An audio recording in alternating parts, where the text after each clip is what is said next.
আমার 6টি সন্দেহ রয়েছে। যদি আমি এগুলোর সঠিক জবাব পাই, আমি প্রস্তুত আছি ধর্মান্তরিত হতে এবং ইসলাম কবুল করতে।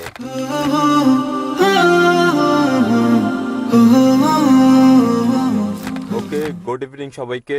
আমার নাম কেলভিন এবং আমি একজন প্রহরী।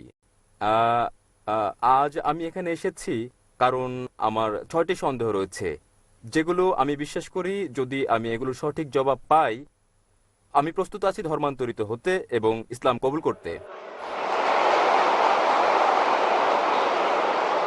আহ, আমার প্রথম প্রশ্ন দিয়ে শুরু করি। তা হচ্ছে, আমি কিভাবে জানবো ইসলাম হচ্ছে সঠিক পথ ইবাদতের? এবং আমি আমি এই প্রশ্নের পর আমি দ্বিতীয় প্রশ্ন করব, যা হচ্ছে এরকম: আমি কিভাবে জানবো যে বাণী প্রচার করছি তা ঈশ্বরের কাছে যাচ্ছে? ওকে, আহ, আমার তৃতীয় প্রশ্ন হচ্ছে, যখন থেকে আমি ডাক্তার জাকির নায়েকের কথা শুনছি, আপনি আগেই বলেছেন এবং আপনি প্রচার করেছেন, কোনো পথ নেই জান্নাতে যাওয়ার মুসাকে দেয়া নির্দেশনা কঠোরভাবে মেনে চলা ছাড়া। বর্তমান বিশ্বে মিডিয়ার সঙ্গে চ্যালেঞ্জ রয়েছে। আমাদের জীবনে যা আসে তা সবটাই আপনি জানেন। বর্তমান দিনে কিভাবে আমরা এই নিয়ম মেনে চলি এবং ঈশ্বর কি আপনাকে ক্ষমা করবেন যদি আপনি বারংবার ভুল করেন ও ক্ষমা চান? ভাই দুভাগে প্রশ্ন করতে চান, তিনটি 6টি প্রশ্ন করতে চান। প্রথম 3টি প্রশ্ন ভাই করে ফেলেছেন। কেমন করে আমি জানবো যে ইসলামে ইবাদত করা সঠিক? এটা বোঝা যেতে পারে ইসলামে কিভাবে আমরা ইবাদত করি সেটা কি ঠিক, অথবা এটা বোঝাতে পারেন যে ইসলাম কি সঠিক ধর্ম। আপনি কি বোঝাতে চান? আপনি জানতে চান কোনটা ইসলাম দ্বিতীয়টি, ইবাদতের ধারণা সম্পর্কে, সেটা কি ঠিক নাকি? ইসলাম কি ইবাদতের জন্য সঠিক ধর্ম? ভাই প্রথমে যে প্রশ্ন করেছেন তিনি জানতে চান কিভাবে তিনি জানবেন যে ইসলাম সঠিক ধর্ম আমাদের অনুসরণের জন্য, এবং দ্বিতীয় অংশ একই রকম, আমরা কিভাবে জানবো যে ইসলাম একমাত্র সত্যি। Yes sir.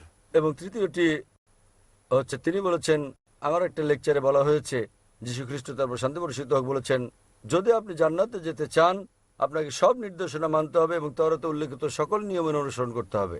কিভাবে এই যুগে আমরা তাওরাতের সব নিয়ম মেনে চলি? আমি চেষ্টা করব প্রথম দুটো প্রশ্নের জবাব একসঙ্গে দিতে।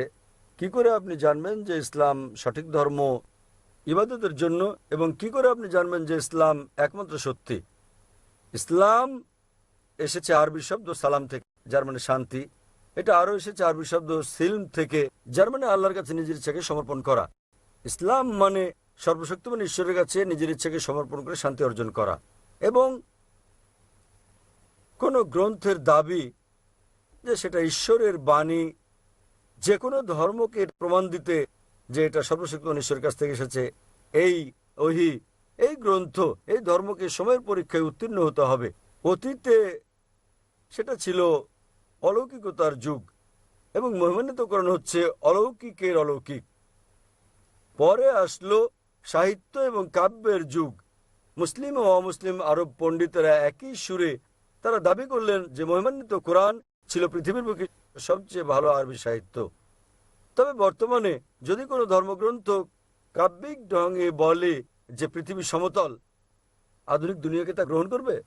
খুবই স্বাভাবিক না, কারণ বর্তমান হচ্ছে বিজ্ঞান ও প্রযুক্তির যুগ। তাহলে যদি আপনি এই পরীক্ষাটা করেন বিজ্ঞান ও প্রযুক্তির, বর্তমান সময়ে ধর্মগ্রন্থসমূহের যেগুলো আমাদের কাছে আছে, বিশ্বের বিভিন্ন ধর্মের সকল ধর্মগ্রন্থ পরীক্ষায় ফেল করেছে কোরআন ছাড়া।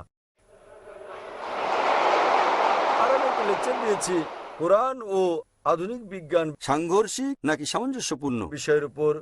আমার সময় এখানে হবে না প্রশ্নোত্তর পর্বে সম্পূর্ণ লেকচার দেওয়ার, তবে আমি উল্লেখ করতে চাই অ্যালবার্ট আইনস্টাইন বলেছেন, প্রখ্যাত বিজ্ঞানী ও নোবেল পুরস্কার বিজয়ী, যে ধর্ম ছাড়া বিজ্ঞান পঙ্গু এবং ধর্ম বিজ্ঞান ছাড়া অন্ধ।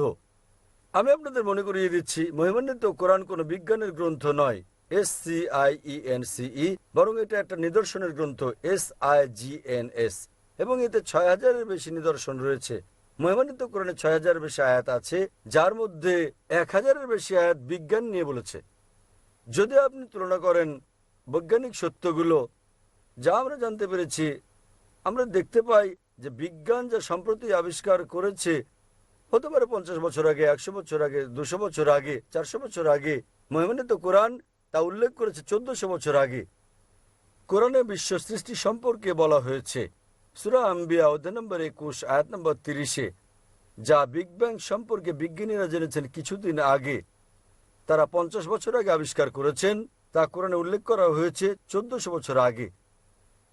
আমরা জেনেছি যে পৃথিবী বর্তুলাকার, যখন 1577 সালে স্যার ফ্রান্সিস ড্রেক জাহাজে করে পৃথিবী ভ্রমণ করেন। পবিত্র কোরআন বলছে সূরা নাজিয়াত অধ্যায় নম্বর 79 আয়াত নম্বর 30-এ, আমি পৃথিবীকে ডিম্বাকৃতি বানিয়েছি। والأرض بعد ذلك دحاها। উট পাখির ডিমের কথা বলা হয়েছে এবং আমরা জানি উট পাখির ডিম ডিম্বাকৃতি হয়। আমরা আগে ভাবতাম যে চাঁদের আলো তার নিজস্ব আলো। সম্প্রতি জানতে পেরেছি 100 বছর আগে, 200 বছর আগে, 300 বছর আগে, যে চাঁদের আলো প্রতিফলিত আলো তার নিজস্ব আলো নয়। এ কথা কোরআনে উল্লেখ করা হয়েছে 1400 বছর আগে সূরা ফুরকান অধ্যায় নম্বর 25 আয়াত নম্বর 61-তে। তাহলে কে সব তথ্য কোরআনে উল্লেখ করতে পারেন যা আমরা সম্প্রতি জানতে পেরেছি? আগে যখন আমি পড়তাম স্কুলে, আমি শিখেছিলাম যে সূর্য ঘুরে কিন্তু আবর্তিত হয় না এর নিজ অক্ষে। কোরআনে উল্লেখ আছে সূরা আম্বিয়া অধ্যায় 21 আয়াত নম্বর 33, সূর্য ঘোরার পাশাপাশি নিজ অক্ষে আবর্তনও করে।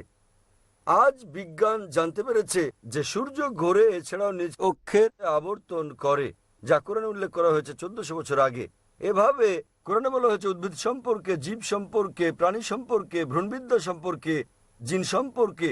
এসব আমরা সম্প্রতি জেনেছি বিজ্ঞানে 50 বছর আগে, 100 বছর আগে, 300 বছর আগে, 500 বছর আগে। তাই যদি আপনি আজ বিজ্ঞানের এই পরীক্ষা চালান সকল ধর্মগ্রন্থের উপর, কেবল যে ধর্মগ্রন্থটি এতে উত্তীর্ণ হবে সেটি হচ্ছে পবিত্র কোরআন। আজও বিজ্ঞান এতটা অগ্রসর হতে পারেনি যে তারা সবকিছু জেনে ফেলেছে। তাই আমি লোকজনকে বলি, যদি আপনারা কোরআনকে বিশ্লেষণ করেন, আমরা জানতে পারি প্রায় 80% যা কোরআনে বিজ্ঞান সম্পর্কে বলা হয়েছে, আজ বিজ্ঞান নিশ্চিত করেছে যে এটা পুরোপুরি সঠিক। হতে পারে 20%-এর মতো অস্পষ্ট, না সঠিক না ভুল। তাই আমার যুক্তি বলছে যখন 80% পুরোপুরি সঠিক, বাকি 20%ও ইনশাল্লাহ সঠিক হবে। তাই এটা একটা যৌক্তিক বিশ্বাস। কোরআনে এরকম একটি আয়াত নেই যেটা বৈজ্ঞানিক গবেষণায় ভুল প্রমাণিত হয়েছে। কোনো হাইপোথিসিস থাকতে পারে যা কোরআনের সঙ্গে সঙ্গতিপূর্ণ নয়, কিন্তু কোরআনে এরকম একটি আয়াত নেই যা কোনো বৈজ্ঞানিক গবেষণায় ভুল প্রমাণিত হয়েছে। তাই এর উপর ভিত্তি করে যদি আপনি এই পরীক্ষা চালান যে কোনো ধর্মগ্রন্থে, কেবল যে ধর্মগ্রন্থটি এই পরীক্ষায় উত্তীর্ণ হয় তা হচ্ছে ইসলাম ও কোরআন। আমি প্রস্তুতি পর্ব শুরু করেছিলাম কোরআনের একটা আয়াত পাঠ করে সূরা ইসরা থেকে অধ্যায় নম্বর 17 আয়াত 81, যাতে বলা হয়েছে, وقل جاء الحق وزهق الباطل إن الباطل كان زهوقا। বলো সত্য এসে গেছে এবং মিথ্যা বিলুপ্ত হয়ে গেছে। আসলে মিথ্যা তার প্রকৃতিগত কারণে বিলুপ্ত হবে। তাহলে আপনি পরীক্ষা চালালে কেবল যে ধর্মটি পরীক্ষায় উত্তীর্ণ হয়, একমাত্র সত্য ধর্ম যা বিকৃত নয়। সেজন্য উইলিয়াম মোর বলেন, কেবল যে ধর্মগ্রন্থ তিনি বলেছিলেন 200 বছর আগে ইসলামের সমালোচক হিসেবে, কেবল যে ধর্মগ্রন্থটি যেটি বিকৃত করা হয়নি এবং যেটি বিশুদ্ধতা রক্ষা করেছে 1400 বছর ধরে, সেটি হচ্ছে পবিত্র কোরআন। তাই এইসব তথ্যের উপর ভিত্তি করে কেবল যে ধর্মের কথা আমরা ভাবতে পারি, আমরা বুঝতে পারি এবং বিশ্বাস করতে পারি যা সত্য এবং সঠিক, সেটা কোরআন। আপনার তৃতীয় প্রশ্ন নিয়ে বলি যে আমি আমার লেকচারে বলেছি যীশু খ্রিস্ট তারপর শান্তি প্রতিষ্ঠিত বলেছেন যে আপনাদের ওল্ড টেস্টামেন্টের হিতোপদেশ অনুসরণ করতে হবে। আমি বাইবেলের উদ্ধৃতি দিয়েছি গসপেল অফ ম্যাথিউ অধ্যায় নম্বর 5 অনুচ্ছেদ নম্বর 17 থেকে 20, যেখানে যীশু খ্রিস্ট তারপর শান্তি প্রতিষ্ঠিত বলেছেন যে যতক্ষণ পর্যন্ত তোমার ন্যায়পরায়ণতা ধর্মগুরু ও ফরিসীদের ন্যায়পরায়ণতাকে অতিক্রম না করে, কোনোভাবে কোনো উপায়েই তুমি স্বর্গরাজ্যে যেতে পারবে না। তাই আপনাকে ভালো খ্রিস্টান হতে হলে যীশু খ্রিস্টের তার উপর শান্তি প্রতিষ্ঠিত হোক সময়, যদি আপনি স্বর্গে যেতে চান, আপনাকে ওল্ড টেস্টামেন্টের সব হিতোপদেশগুলো মেনে চলতে হবে। আপনি পারবেন না বিন্দু বিসর্গ হেরফের করতে। যদি তা করেন তাহলে আপনাকে স্বর্গের রাজ্যে ডাকা হবে না। তাহলে বাইবেলের এই অনুচ্ছেদের উপর ভিত্তি করে গসপেল অফ ম্যাথিউ অধ্যায় নম্বর 5 অনুচ্ছেদ 17 থেকে 20 আপনাকে মানতে হবে প্রতিটি আইন ওল্ড টেস্টামেন্টের। এবং আপনার প্রশ্নটা ছিল খুবই ভালো এবং অত্যন্ত যৌক্তিক। কিভাবে আমরা এই যুগে মানব ওল্ড টেস্টামেন্টের সবকিছু, যা খুবই কঠিন। আমি একমত আপনার সঙ্গে।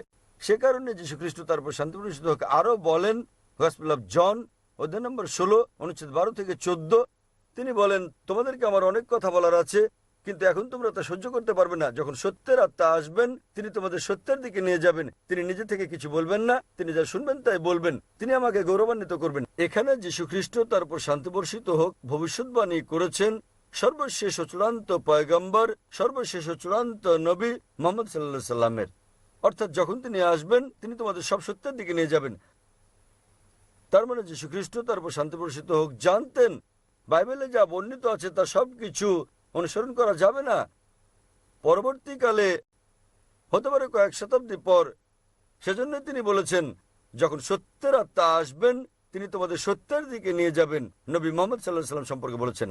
তাই শেষ সময়ে হতে পারে অনুসরণ করা সম্ভব ছিল উল্লেখিত বিধিনিষেধগুলো ওল্ড টেস্টামেন্টের এবং নিউ টেস্টামেন্টের, কিন্তু যীশু খ্রিস্ট তার উপর শান্তি বর্ষিত হোক বলেছেন যখন সর্বশেষ ও চূড়ান্ত নবী মুহাম্মদ সাল্লাল্লাহু আলাইহি সাল্লাম আসবেন, তোমরা তাকে মেনে চলবে। তাই আজও একজন ভালো খ্রিস্টান হতে হলে এক ঈশ্বরে বিশ্বাস করা ছাড়াও নবী মুহাম্মদ সাল্লাল্লাহু আলাইহি সাল্লামকে বিশ্বাস করতে হবে। আশা করি উত্তরটা পেয়েছেন ভাই। এবারে আপনার অপর প্রশ্ন। অপর প্রশ্নটি আসছে খ্রিস্টান পটভূমিতে একটি খ্রিস্টান পরিবার থেকে। কিভাবে আমি আমার পরিবারের সঙ্গে মিশব যদি আমি ইসলামে দীক্ষিত হই, এবং দুটি ভিন্ন বিশ্বাস নিয়ে একই কম্পাউন্ডে কিভাবে থাকবো? ভাই আপনি প্রশ্ন করলেন যে যদি আমি ইসলাম কবুল করি তাহলে কিভাবে আমার পরিবারের সঙ্গে মিশবো দুটো ভিন্ন বিশ্বাস নিয়ে। ভাই আপনি জানেন কিছুটা ওল্ড টেস্টামেন্টের মতো, কিছুটা নিউ টেস্টামেন্টের মতো, তথাপিও আপনি একজন খ্রিস্টান, আপনি ওল্ড টেস্টামেন্টের নিয়ম পালন করতে পারেন নিউ টেস্টামেন্ট আসার পরেও। ওল্ড টেস্টামেন্ট ও নিউ টেস্টামেন্টের মতো কিছু থাকলে লাস্ট টেস্টামেন্টও আছে। মহিমান্বিত কোরআন সর্বশক্তিমান ঈশ্বরের লাস্ট টেস্টামেন্ট, এবং এই মহিমান্বিত কোরআনে একজন নবীও বাদ যাননি যাদের নাম বাইবেলে উল্লেখ আছে। ইসলামে আমাদের সকল নবীকে বিশ্বাস করতে হয় যারা আগে এসেছেন, এবং তাদের সংখ্যা 25 জনের কম হবে না যাদের নাম কোরআনে উল্লেখ আছে, এবং তাদের সকলের নবী মুহাম্মদ সাল্লাল্লাহু আলাইহি ওয়াসাল্লাম ব্যতীত এবং তাদের দুজন ব্যতীত তাদের কথা বাইবেলে উল্লেখ আছে। তাই আমাদের সম্মান দেখাতে হবে সর্বশক্তিমান ঈশ্বরের সকল নবীকে, এবং আমাদের প্রিয় নবী মুহাম্মদ সাল্লাল্লাহু আলাইহি ওয়াসাল্লাম বলেছেন সর্বশক্তিমান আল্লাহ পৃথিবীতে 1,24,000 পয়গম্বর পাঠিয়েছেন। তাই যদি আপনি মুসলিম হন, আপনার কোনো নবীকে অসম্মান করতে হবে না যাদের নাম বাইবেলে উল্লেখ করা হয়েছে। প্রকৃতপক্ষে তাদেরকে আপনার বলতে হবে যীশু খ্রিস্ট তার উপর শান্তি বর্ষিত হোক যা বলেছেন আমি তা পুরোপুরি মেনে চলছি। অন্য খ্রিস্টানরা কি করে তারা অনুসরণ করছে, হতে পারে 80%, হতে পারে 90, হতে পারে 50%। তাদেরকে আপনার বলা উচিত গসপেল অফ জনের 16 নম্বর অধ্যায়ের 12 থেকে 14 অনুচ্ছেদে যা বলা হয়েছে, তোমাদেরকে আমার অনেক কিছু বলার আছে, কিন্তু এখন তোমরা তা সহ্য করতে পারবে না। যখন সত্যের আত্মা আসবেন, তিনি তোমাদের সব সত্যের দিকে নিয়ে যাবেন। তাহলে আমি যীশু খ্রিস্টকে তার উপর শান্তি বর্ষিত হোক অনুসরণ করছি তথাকথিত অন্যান্য খ্রিস্টানদের চেয়ে। তাই যদি আপনি মুসলিম হন, আপনি খ্রিস্টানদের চেয়েও ভালো খ্রিস্টান হয়ে যাবেন। আশা করি প্রশ্নের উত্তর পেয়েছেন। হ্যাঁ। আপনার পঞ্চম প্রশ্নটি কি? আমার সব প্রশ্ন শেষ হয়ে গেছে। আপনার সব প্রশ্নের উত্তর আপনি পেয়ে গেছেন? হ্যাঁ, পেয়েছি। তাহলে ধন্যবাদ। এখন ইসলাম সম্পর্কে আপনার মনোভাব ইতিবাচক? ইসলাম ধর্মের ব্যাপারে আমার মনোভাব ইতিবাচক এবং আমি ইসলাম গ্রহণে প্রস্তুত। আপনি কি বিশ্বাস করেন ঈশ্বর একজন? দুঃখিত, বুঝতে আপনি পারিনি। কি বিশ্বাস করেন ঈশ্বর একজন? আমি বিশ্বাস করি ঈশ্বর একজন। আপনি কি বিশ্বাস করেন যীশু খ্রিস্ট তার উপর শান্তি বর্ষিত হোক ঈশ্বর? আমি বিশ্বাস করি যীশু খ্রিস্ট পয়গম্বর ছিলেন। মাশাআল্লাহ। আপনি কি বিশ্বাস করেন নবী মুহাম্মদ সাল্লাল্লাহু আলাইহি ওয়াসাল্লাম সর্বশেষ ও চূড়ান্ত পয়গম্বর? আমি বিশ্বাস করি মহানবী মুহাম্মদ শেষ এবং চূড়ান্ত পয়গম্বর মাশাআল্লাহ। ছিলেন। ভাই কেউ কি আপনাকে ইসলাম গ্রহণ করতে বাধ্য করছে? আমি গ্রহণ করতে প্রস্তুত। কেউ কি আপনাকে ইসলাম গ্রহণে বাধ্য করেছে? না, আমাকে কেউ বাধ্য করছে না, এটা আমার সিদ্ধান্ত। আমি নিজে সিদ্ধান্ত তার নিচ্ছি। মানে আপনি নিজের ইচ্ছায় ইসলাম ধর্ম গ্রহণ করছেন? একেবারে আমার অন্তর থেকে। কারণ কাউকে জোর করে ইসলামে দীক্ষিত করা আমাদের ধর্মে নিষিদ্ধ, এমনকি বিশ্বের বেশিরভাগ দেশের আইনও এটা নিষিদ্ধ। তাহলে আপনি স্বেচ্ছায় কবুল করছেন ইসলাম ইনশাল্লাহ? আমি সম্পূর্ণ স্বেচ্ছায় ইসলাম গ্রহণ করছি। আমি আরবিতে বলবো এবং ইনশাল্লাহ শুনে শুনে আপনি বলবেন। আশহাদু আশহাদু আল্লাহ আল্লাহ ইলাহা ইল্লাহা ইল্লাল্লাহ ইল্লাল্লাহ ওয়া আশহাদু ওয়া আশহাদু আন্না আন্না মুহাম্মাদান মুহাম্মাদান আবদুহু আব্দুহু ওয়া রাসূলুহু। ওয়া রাসূলুহু। আমি সাক্ষ্য দিচ্ছি, আমি সাক্ষ্য দিচ্ছি, আমি সাক্ষ্য দিচ্ছি আমি সাক্ষ্য দিচ্ছি যে যে কোনো ইলা নেই কোনো ইলাহ নেই আল্লাহ ছাড়া, আল্লাহ ছাড়া, এবং এবং মুহাম্মদ মুহাম্মদ হচ্ছেন হচ্ছেন পয়গম্বর পয়গম্বর এবং আল্লাহর বান্দা। এবং আল্লাহর বান্দা। মাশাআল্লাহ, আপনি মুসলিম হয়ে গেছেন। ধন্যবাদ। এবং আমি আল্লাহ সুবহানাহু ওয়া তাআলার কাছে প্রার্থনা করি তিনি যেন আপনাকে পথ দেখান এবং তিনি আপনাকে সাহায্য করেন আপনার পরিবারকে শান্তির ধর্মে দীক্ষিত হতে। এবং আমি আল্লাহ সুবহানাহু ওয়া তাআলার কাছে প্রার্থনা করি তিনি যেন আপনাকে উত্তম পুরস্কার দেন এই দুনিয়ায় এবং একই রকম পরকালে। আলহামদুলিল্লাহ, আমিন।